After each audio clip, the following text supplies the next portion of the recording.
So hello everyone, welcome back to another negative model video. और आज के इस वीडियो में हम लोग आपको बताने जा रहे हैं किस बारे में, आपको वीडियो में ही पता चलेगा, क्योंकि ऐसा कोई भी सेवरल टॉपिक नहीं जिस बारे में मैं आपको बता दूं। हाँ, इतना कह सकते हैं कि इस दौरान तक वाले के ऊपर में ज्ञान की बारिश होने वाली है।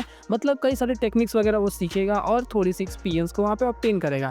और तो और यहाँ पर इस लड़की ने वाले को दो चीज़ें दी, ऊपर और नीचे का, सॉरी, जो भी दिया आपको पता चल जाएगा वीडियो में आगे चल के। तो चलिए आज के इस वीडियो को बिना किसी देरी के हम लोग शुरू करते हैं।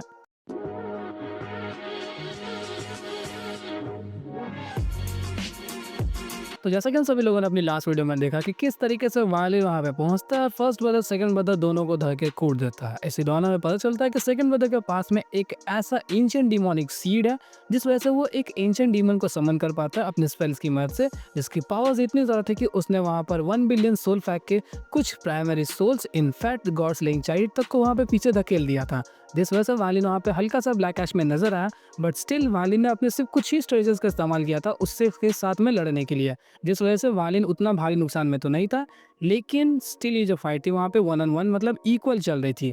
लेकिन उसी दौरान वहाँ पे चीली नाम के एक बुढ़ऊ ने आके उस फाइट को रोक दिया, जिसके बाद सबका मजा किरकिरा हो जाता है। मेरा नहीं बात कर रहा हूँ मैं, एक्चुअली में वहाँ पे जो लोग बैठ के समारोह में इस फाइट को एंजॉय कर रहे थे उनका हो जाता है। इसके बाद चीली सेकंड ब्रदर को अपने साथ में लेकर चले आते हैं। इनफैक्ट हम लोग का वालिन वहाँ पे बैठ के वाइन को एंजॉय करने लगा और पार्टी कंटिन्यू होने लगती है। जब सब लोग आपस में मजे लूट रहे थे तब इस दौरान वालिन ने सभी लोगों को दिखा दिया था कि वो कितना ज्यादा पावरफुल है। इनफैक्ट वहाँ पे कई सारे ऐसे डिसाइपल्स और कल्टिवेटर्स जो कि वहाँ पे मौजूद थे, वो लोग वालिन से बहुत ज्यादा इंप्रेस भी हो जाते हैं। और वालिन जब वहाँ पे वाइन मतलब बैठ के दारू पी रहा था तब उस दौरान उसके साथ में कई सारे कल्टिवेटर्स आगे चीयर्स करते हैं।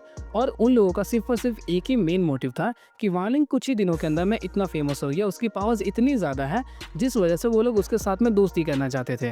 और ऐसा नहीं था कि उन लोगों ने फाइट को नहीं देखा, उन्हें अच्छी तरीके से पता था कि यहाँ पे सेकंड ब्रदर थोड़ा सा एडवांटेज में था, बट स्टिल वो लोग वालिन को ज़्यादा इसलिए पसंद कर रहे थे क्योंकि वालिन ने सिर्फ अपने दो ट्रेशर्स की मदद से उसको इस लेवल तक पुश कर दिया कि उसे अपना लास्ट जो मोस्ट पावरफुल स्पेल है उसका इस्तेमाल करना पड़ जाए। तो अगर वालिन पर्सनली इस फाइट में पूरी तरीके से इन्वॉल्व होता तो शायद से वालिन का ये जो फाइट है वो कुछ और ही होता, जिस वजह से सभी लोग वालिन के अंदर में कुछ ज़्यादा इंटरेस्ट दिखा रहे थे और कई लोगों ने उसके साथ में दोस्ती करने की ट्राई भी की। लेकिन तुम्हें पता है ना, हमारा लौंडा किसी के साथ में ज़्यादा मेल मिलाप नहीं रखना चाहता। लेकिन लौंडे ने यहाँ पर अपने उस ईगो को साइड में रख के कई सारे लोगों से दोस्ती की, क्योंकि वालिन का सिर्फ एक ही मोटिव है। अगर वो तियानिन बैंड के ऊपर में लंबे समय के लिए टिकना चाहता है तो उसके साइड में कुछ और उसके दोस्त वगैरह होने चाहिए जो कि मुसीबत के समय थोड़े मोड़े काम आ जाए। पता है ना, सभी जगह पे ये फंडामेंटल अप्लाई किया जाता है, जिस वजह से वालिन ने भी ऐसा ही किया, सबके साथ में मुस्कुरा के बात कर रहा था। और यहाँ पे जितने भी कल्टिवेटर्स वगैरह थे वो लोग वालिन की तरफ में ज्यादा फोकस थे। इनफैक्ट पर्पल डिवीजन के बाय वी और फोर्थ सिस्टर को छोड़ के उनकी तरफ कोई जाता तक नहीं है, बस कुछ गिने चुने एक दो जन जाते उसके साथ में बातचीत करते हैं। इस दौरान तक वालिन उन दोनों के साथ में बिल्कुल भी बातचीत नहीं करता, बल्कि उसे इग्नोर मारता है, जैसे उस लड़की को, ठीक है जो भी था। लेकिन इस दौरान तक पूरी तरीके से जो पार्टी थी खत्म होने वाली थी, क्योंकि शाम होने को आ चुकी है। और क्या ये लोग रात को पार्टी नहीं करते? हमारे यहाँ तो रात को भी होती है। शाम होने को आई थी और सभी लोग अपने अपने रास्ते जाने वाले थे, लेकिन फाइनली यहाँ पे ये तीनों यूनाइट होते हैं। बाईवी, वो लड़की और हम लोग का वांगलिन, ये तीनों मिलकर वहाँ पे एक दूसरे के साथ में हल्की सी बातचीत की। इस दौरान यहाँ पे बाईवी के साथ में बातचीत होती है, वांगलिन की उस लड़की के साथ नहीं। और इनकी बातचीत कुछ खास नहीं थी, बस उन लोगों ने वहाँ पे हेलो टाटा बाय बाय किया। इसी दौरान यहाँ पे वांगलिन उस लड़की की तरफ में मुड़ता, उसके साथ में बातचीत होती है। और यहाँ पर वो लड़की पर्सनली बात करने आई थी। वहाँ पर उसने वालिन को बताया कि मैं इस सेरेमनी के खत्म होते ही मैं तुम्हें लेने आने वाली थी, लेकिन उससे पहले ही तुम छूट गए, जिससे पता चलता है कि तुम्हारी पोटेंशियल कितनी ज़्यादा है। तो वालिन उसके ऊपर में पता नहीं बिल्कुल गुस्सा नहीं था, और हो सकता है क्योंकि जब वो दोनों वहाँ पर टेलीपोर्ट हुए थे तब वहाँ पर उस लड़की ने वालिन से प्रॉमिस किया था कि अगर तुम चाहो तो ये टेलीपोर्टेशन टेक्निक मैं तुम्हें भी सिखा सकती हूँ, जिस वजह से वालिन हो सकता है कि यहाँ पे उतना ज़्यादा गुस्सा नहीं था और उसे पता था कि यहाँ पर ये लड़की सिर्फ एक फेवर कर रही है, वालिन को हार्म नहीं करना चाहती। जिस वजह से वालिन ने उससे डायरेक्टली पूछ लिया कि क्या तुम मुझे ये टेलीपोर्टेशन सिखाओगी? तो वहाँ पर उस लड़की ने बोला कि मैंने जैसा कहा था मैं वैसा ही करूँगी। इसके बाद उसने एक जेट स्लिप निकाल के दी वालिन को, और इसके अंदर में पूरा वो टेक्निक रखा हुआ था कि किस तरीके से इसे यूज़ करते हैं। इनफैक्ट उसने वहाँ पर एक एक्स्ट्रा बोनस भी दिया, और बोनस में केस नहीं है, हर बार बोनस में केस नहीं होता। यहाँ पर उसने एक एक्स्ट्रा रेस्ट्रिक्शन दिया जो कि उसे पर्सनली उसके मास्टर ने दिया था, और तुम्हें पता है मास्टर कौन है।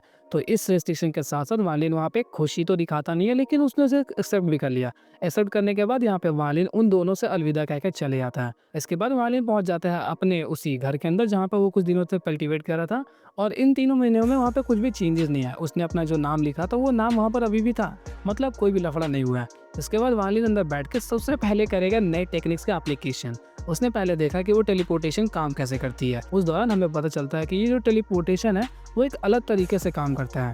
वालिन ऑलरेडी से इम्प्रेस था कि ये कुछ ही सेकंड्स के अंदर में लाखों किलोमीटर तक टेलीपोर्ट कर सकता है, मतलब एक एक्सीडेंट लेवल के बराबरी तक। जिसका मतलब अगर उसे ये स्पेल आएगा तो वो आराम से किसी भी पावरफुल कल्टीवेटर से बचकर भाग सकता है, जिस वजह से उसने इसे सीखना शुरू किया। इसके अंदर में हमें पता चलता है कि कुछ सील्स को क्रिएट करना पड़ता है खुद की बॉडी के आसपास, और उसके आसपास में जितनी भी एनर्जीज है सब उसी सील्स के अंदर में गैदर होने लगती है।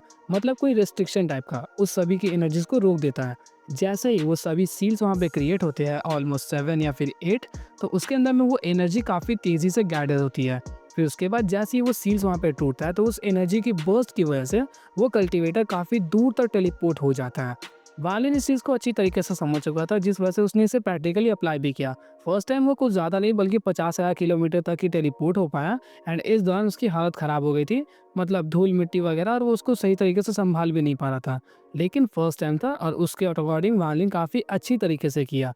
इसके बाद वालिन ने सोचा कि क्यों ना अब सेकंड वाले को अप्लाई करके देखा जाए, जो कि था वो रिस्ट्रिक्शन। वालिन को यहाँ पे हल्का सा शक होता है कि एक रिस्ट्रिक्शन जो कि उसे पर्सनली मास्टर ने दिया तो वो मुझे क्यों दे देगी, जिस वजह से उसे हल्का सा शक हो रहा था।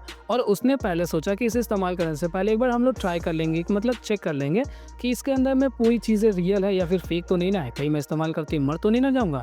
जिस वजह से उसने कई सारे स्पेल्स का इस्तेमाल किया और भी कई सारी टेक्निक्स, और सीतूना ने जो भी उसे चीज़ें सिखाई थी उन सभी चीज़ों को अप्लाई करने के बाद उसे पता चलता है कि ये बिल्कुल रियल है, जिसके बाद उसने इसे इस्तेमाल करना शुरू किया। इस दौरान हम लोगों को पता चलता है कि ये एक ऐसी टेक्निक है जिसकी मदद से वो जो सेलेस्टियल स्पिरिचुअल एनर्जीज नसों यानी कि वेन्स की मदद से जो एंटर करती थी, वो एक्चुअली में एक तरीके का स्पाइरल क्रिएट करके बॉडी के अंदर एंटर करेगी, और ये पहले वाले के मुकाबले इसकी क्वालिटी बहुत ज़्यादा हो सकती है। इसी दौरान वालिन ने इससे बिना कुछ सोचे समझे इस्तेमाल करना शुरू कर दिया। इसकी टोटल 9 लेयर्स होते हैं और 9 लेयर्स को इस्तेमाल करने के बाद इसकी पावर्स बहुत ज़्यादा बढ़ जाती है। लेकिन वालिन इसे पूरी तरीके से इस्तेमाल नहीं कर सकता, क्योंकि ये सिर्फ और सिर्फ उसके 3 लेयर्स तक ही इस्तेमाल कर पाएगा ड्यू टू सम रीजंस, जिस वजह से वालिन ने इसे यूज़ करना वहाँ पे शुरू भी कर दिया। वालिन फर्स्ट स्पाइरल को काफ़ी आसानी से वहाँ पे अपटर्न कर लेता है कुछ ही सेकंड्स के अंदर में, जिसके बाद उसकी जो सेलेस्टियल स्पिरिचुअल एनर्जीज थी वो काफ़ी अच्छी तरीके से कंडेंस होने लगी बॉडी के अंदर। इसके बाद उसने सेकेंड लेयर को कुछ मिनट्स के अंदर में, मतलब एक अगरबत्ती के बुझने तक का टाइम लिया उसने, जिसके बाद उसे भी क्रिएट कर लिया। लेकिन थर्ड के दौरान उसे काफ़ी ज़्यादा समय लग जाता है, ऑलमोस्ट कुछ घंटे के आसपास, जिस वजह से उसके बॉडी के अंदर में वो जो सेलेस्टियल स्पिरिचुअल एनर्जीज है वो गोल्डन फॉर्म में क्रिएट हो जाती है। लेकिन उसकी बॉडी के अंदर जो already existing celestial spiritual energies थी वो वाइट कलर की थी, और वो थोड़ा सा डर रही थी इस हाई क्वालिटी वालों से, जिस वजह से वालिन ने उन सभी वाइट सेलेस्टियल स्पिरिचुअल एनर्जीज को लेफ्ट की तरफ में कर दिया और बाकी सभी को ऑब्जर्व करना वहाँ पे शुरू कर दिया। वालिन को इससे काफ़ी अच्छा इफेक्ट वहाँ पे नजर भी आता है, और वालिन इस चीज़ से काफ़ी ज़्यादा खुश भी था कि इसे 2 ऐसी चीज़ें मिल गई जो कि इन फ्यूचर इसके लिए काफ़ी ज़्यादा लाभदायक भी हो सकती है, जिस वजह से वालिन यहाँ पे एकदम चिल मोड में था। अब फाइनली वो समय आ चुका था कि जहाँ पर वांग लिंग को वो दाव यानी कि वो जो टीचिंग्स है मेन मास्टर की वो मिलने वाली थी, मतलब लास्ट दिन जिस दिन खुद ऑल सीरा वहाँ पे अपीयर होंगे, सभी लोगों को सिखाएंगे, और वो समारोह वहाँ पे अब स्टार्ट हो चुका था। वालिन वहाँ पे पहुँचता है तो देखता है कि सभी डिविजन्स के लोग वहाँ पर आए थे, मतलब टोटल 7 डिवीजन से, एग्जैक्टली सब कलर्स तो याद नहीं है, लेकिन जो सबसे पावरफुल था वो रेड डिवीजन था, उसके साथ साथ ऑरेंज था, वहाँ पे ग्रीन था, सियान था, ब्लू था, और लास्टली हम लोग का शायद पर्पल, मैं काउंटिंग भूल गया। और हाँ, लास्टली एक येलो भी था, मुझे अभी याद आया कि येलो भी था जिसकी पावर्स ऑलमोस्ट पर्पल से ज़्यादा थी। इन सभी डिविजन्स के अंदर में जो सबसे वीकेस्ट था वो हम लोग का पर्पल डिवीजन था, जिसके अंदर मैं फिलहाल वांग लिन है, और सबसे जो स्ट्रॉन्गेस्ट था वो रेड डिवीजन था। यहाँ पे सभी लोग आने के बाद सब एक ऑर्डर में वहाँ पे खड़े हो जाते हैं ताकि वो लोग वहाँ पे उस टीचिंग्स को आराम से ऑब्टेन कर पाए।